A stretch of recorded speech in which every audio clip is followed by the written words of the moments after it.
সোনারগাঁ উপজেলার বারোদি union BNP ও অঙ্গ সংগঠন সমূহের কার্যালয়ের উদ্বোধন করা হয়েছে। বারোদি বাজারে আয়োজিত অনুষ্ঠানে সভাপতিত্ব করেন বারোদি ইউনিয়ন বিএনপির সভাপতি আব্দুর রহমান।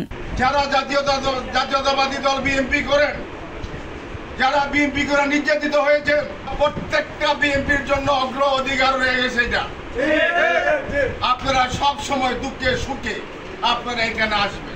অনুষ্ঠানে বক্তারা বলেন, বেগম খালেদা জিয়া ও তারেক রহমানের নেতৃত্বে বাংলাদেশে গণতন্ত্রের প্রাতিষ্ঠানিক রূপ দেয়া হবে।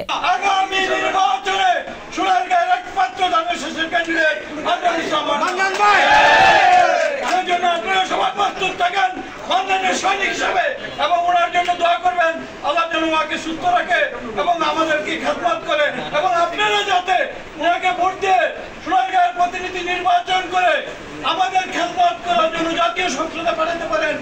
এটাকে পবিত্র রাখার জন্য এই বিএনপি, আমরা শান্তি শৃঙ্খলার লোক, আমরা সবাই ভদ্রলোক, যাতে আজকে আমরা উদ্বোধন করেছি। সব ধরনের অন্যায় ও অপরাধ দূর করতে বিএনপি নেতাকর্মীরা সোচ্চার থাকবে বলেও উল্লেখ করেন বক্তারা।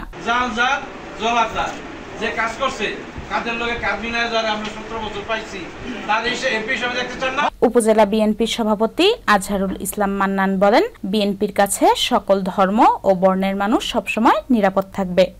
এই দুর্গাপূজা নিয়ে আমাদের এই বিএনপিকে খুশি করার জন্য, এই বর্তমান তত্ত্বাবধায়ক সরকারকে খুশি করার জন্য বিশাল ষড়যন্ত্র চলছে।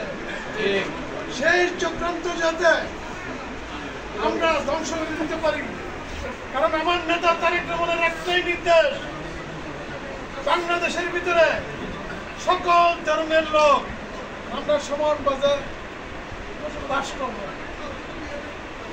নো মুসলমান, নো হিন্দু, নো বৌদ্ধ, নো খ্রিস্টান, আমরা সবাই বাংলাদেশি ভাই ভাই, আমরা কোনো ভেদাভেদ রাখবো না।